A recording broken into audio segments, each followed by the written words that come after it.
রহমাতাল লিল আলামিন, আপনি উম্মতের জাবিন।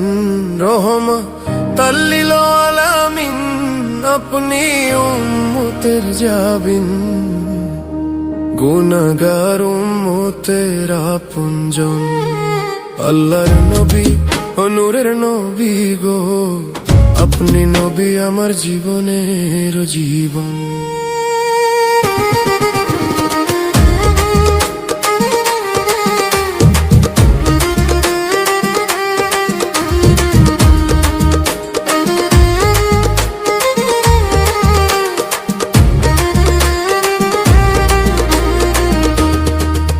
ওরে আপনি আমার জীবন সাথী, অন্ধকার কবর